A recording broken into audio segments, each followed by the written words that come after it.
Three candidates vying to lead the city of Tuscaloosa for the next 4 years. Tonight, we continue our in-depth look at the mayoral candidates. Tonight, WVUA 23's Jabari Pruitt sits down with Martin Houston, who feels as if he is best for the job. Tamika, our second candidate running for mayor of Tuscaloosa is Pastor Martin Houston. He said things in his life are better than they have ever been. But when people started encouraging him to run for mayor, he realized God led him to seek this position. We need you to talk to your family, your friends, your neighbors, and even strangers and tell them you're supporting Martin Houston for mayor, because we want to make Tuscaloosa the great city we all know it can be. January 14th, Pastor Martin Houston officially announced his run for mayor of Tuscaloosa, introduced and endorsed by former University of Alabama head football coach Gene Stallings. Houston says for 32 years, he's been a pastor, coach, business owner, and volunteer, and now he's ready to serve the people of Tuscaloosa. I have a personal mission statement that I live by, and that mission statement is if someone meets me, that I'll make their life better off having met me than it would have been otherwise. And more than someone, but one person in particular, and challenged me to say, what if God has put you in a position and brought you to this place in your life that you could do that for a whole city and not just one-on-one?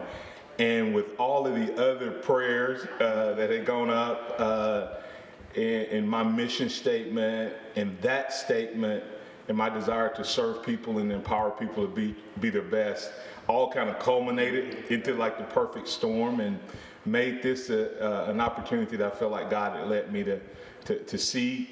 I sat down with Houston as he shared his vision of making Tuscaloosa a better place through diversity, fighting crime, COVID-19 pandemic, and economic growth and improvement. One in particular, the controversial eyesore McFarland Mall property. It needs to be something that will elevate the presence of the city and give a good first impression. As far as what exactly, I think we need to look at what this city needs. We've talked about convention centers. We have a lot of hotels here. We have great university. We have some other things. I know that having been a dad and in sports, there have been a great need that a lot of my friends, I didn't do it, but a lot of my friends and co-workers and stuff like that take their kids out of town every weekend to play sports with travel sports and all that. And so that's a need in this city from a facility standpoint. An issue the current mayor and city council have been dealing with, the rising number of COVID-19 cases in Tuscaloosa. We need to make sure that all of the information we're getting is coming from local doctors treating the disease.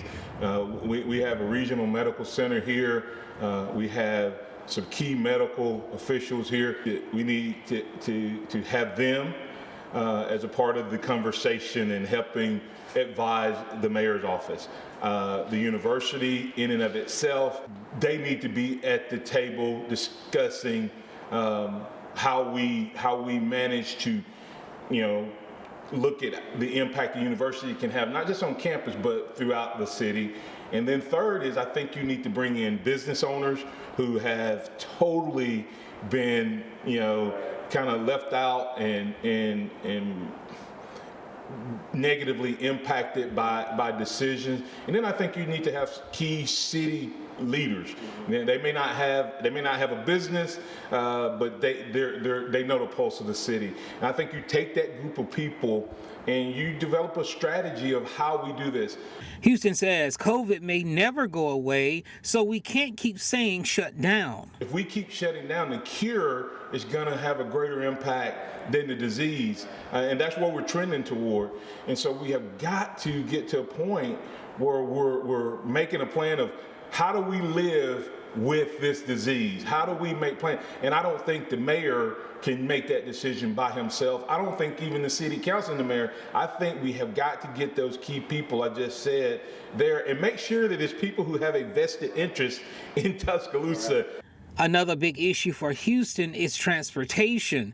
He believes Tuscaloosa is not a walking city. Maybe if we bolstered, improved, enhanced our busing transit system, then some of those who are struggling, when they get that job, if they knew that they could get back and forth to their job, it expands where they can look for a job. Martin Houston believes he's the best candidate to lead the city of Tuscaloosa. He also encourages everyone to look at each candidate before making a decision. Reporting for WVUA 23 News, I'm Jabari Pruitt. Coming up tomorrow night at 10 for Part 3, Jabari will sit down with incumbent Mayor Walt Maddox on why he believes he has led the city in the right direction for the past 16 years.